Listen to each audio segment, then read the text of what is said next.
اسی کو میں نے علمی کتابی کر دیا کہ نہ میں بابی میں ہوں مسلم علمی کتابی. کہنے کتنے لکھا ہے جی؟ سورہ احقاف میں لکھا ہوا ہے.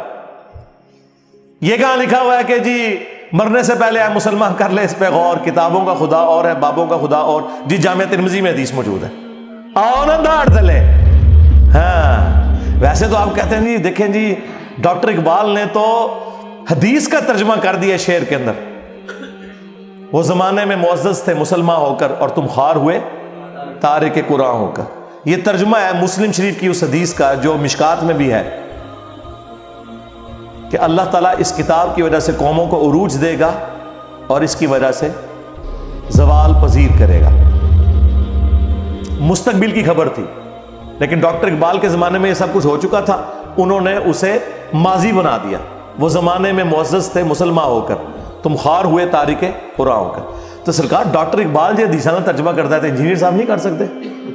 میرے دیکھ لیں یہ سارے جتنے اشعار اور سلوگن ہیں یہ احادیث کے ترجمے ہیں. یہ عدی بن حاتم کی جو حدیث اتخذوا احبارهم ورهبانهم اربابا من دون اللہ، یہ اس کا ترجمہ ہے کہ مرنے سے پہلے اے مسلمان کر لے اس پہ غور، کتابوں کا خدا اور ہے بابوں کا خدا اور. اگرچہ بابے اسی خدا کو مانتے ہیں لیکن ان کوالٹیز کے ساتھ نہیں مانتے جو کتابوں کے اندر آئی ہیں.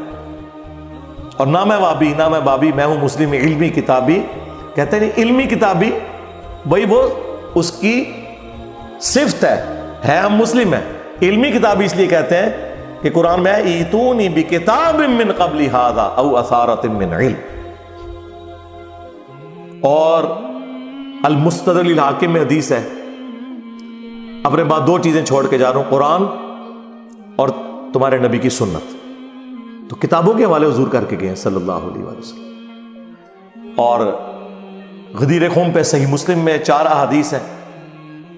قرآن کو پکڑ لینا، اس میں ہدایت ہے، نور ہے، یہ اللہ کی رسی ہے، جو اسے پکڑے گا ہدایت پہ ہوگا، جو چھوڑ دے گا گمراہ ہو جائے گا. اور دوسری بھاری چیز میرے اہل البیت ہے، ان کے معاملے میں میں تمہیں اللہ کا خوف دلاتا ہوں. یہ جملہ 3 دفعہ آپ نے ریپیٹ کیا. اللہ کے فضل سے اس پلیٹ فارم سے توحید بھی قرآن کی بیان ہو رہی ہے اور اہل البیت کا بھی دفاع ہو رہا ہے. باقی سب نے ٹکڑوں میں دین لیا ہوا ہے. کل حزب بما لدیہم فرحون، ہر فرقہ خوش ہے جو اس نے ٹکڑے کا دین لیا ہوا ہے. یہاں پہ ٹوٹیلٹی میں دین بیان ہو رہا ہے. اہل حدیث نے توحید بیان کی قرآن والی، اہل بیت پہ آگے ان کی موت ہوگی.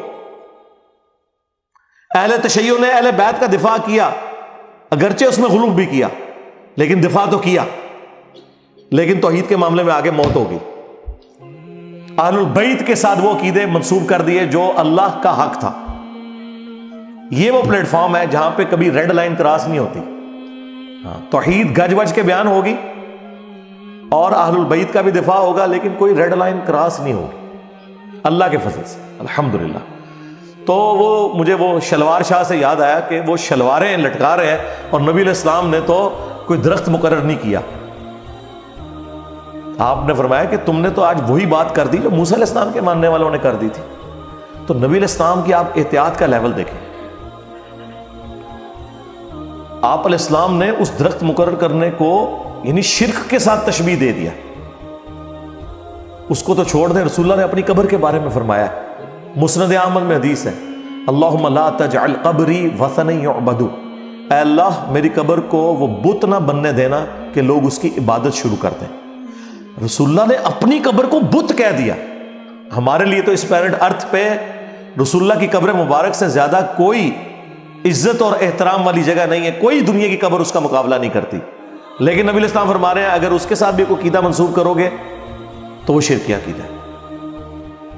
اسی لیے بخاری اور مسلم دونوں میں حدیث ہے، سیدہ عائشہ سلام اللہ علیہا ہماری ماں کہتی ہیں کہ نبی علیہ السلام کے آخری دن چل رہے تھے بیماری کے، وفات سے کچھ عرصہ پہلے.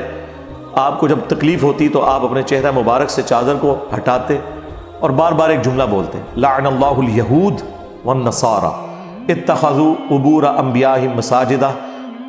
اللہ کی لعنت ہو یہود و نصارہ پر جنہوں نے اپنے نبیوں کی قبروں کو سجدہ گاہ بنا لیا تھا. اور اما عائشہ کے آگے الفاظ ہیں بخاری مسلم میں کہ اگر ہمیں یہ ڈر نہ ہوتا کہ لوگ رسول اللہ کی قبر پہ سجدے شروع کر دیں گے تو ہم رسول اللہ کی قبر کو زیارت کے لیے اوپن کر دیتے، یعنی میں اپنے حجرے کی دیوار گرا دیتی، جب جس کا دل کرے وہ قبر رسول پہ حاضر ہوتا. لیکن ہمیں ڈر تھا کہ رسول اللہ ہمیں ڈرا رہے تھے. ادھر تو اما عائشہ کو کسی نے کہا کہ شرک تو ختم ہو چکا ہے.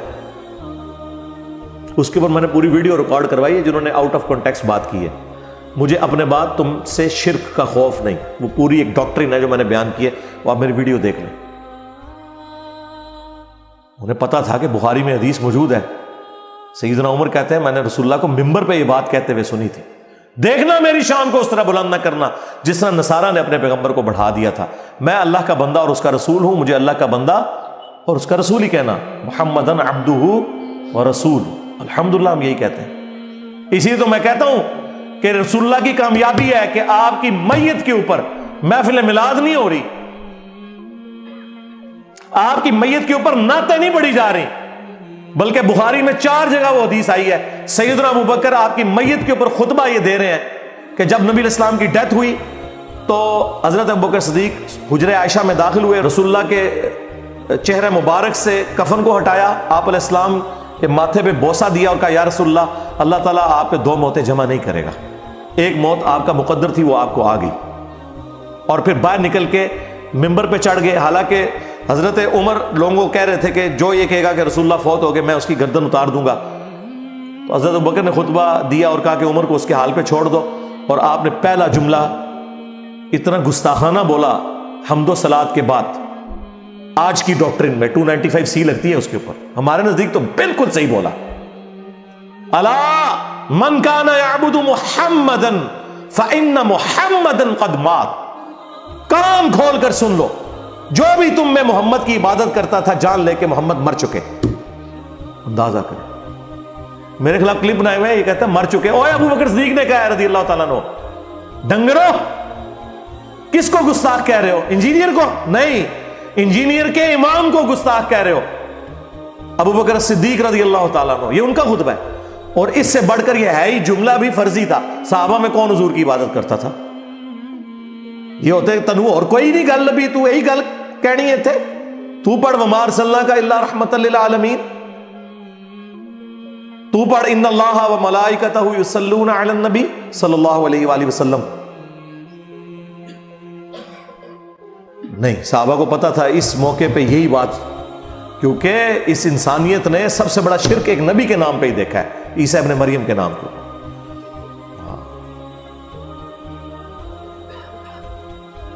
تم میں جو بھی محمد کی عبادت کرتا تھا جان لے کے محمد مر چکے. ومن کان یعبد اللہ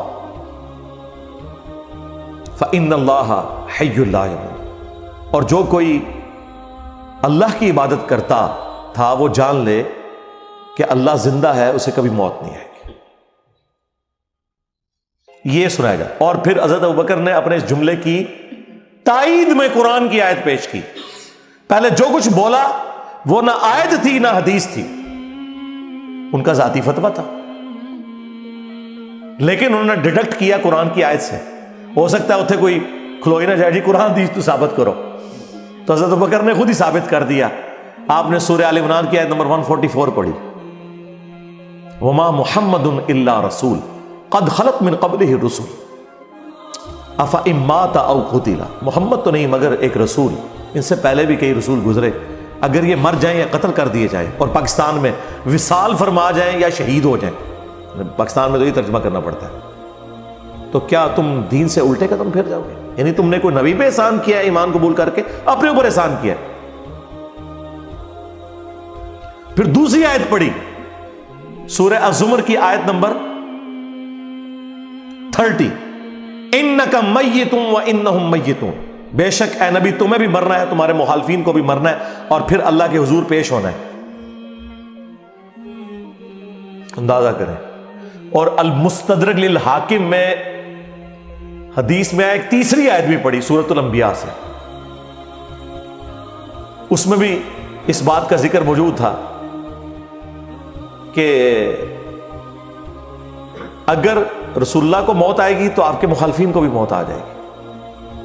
اندازہ کریں کہ صحابہ کرام قرآن کی آیات میں سے ڈھونڈ ڈھونڈ کے کتنی گستاخیاں تلاش کرتے تھے. نعوذ باللہ. یہ تو یہی کہتے ہیں نا, آپ بریلویت کے کلچر کو سمجھتے ہیں, کیوں میں خود بھی بریلوی رہا ہوں, مجھے پتا ہے.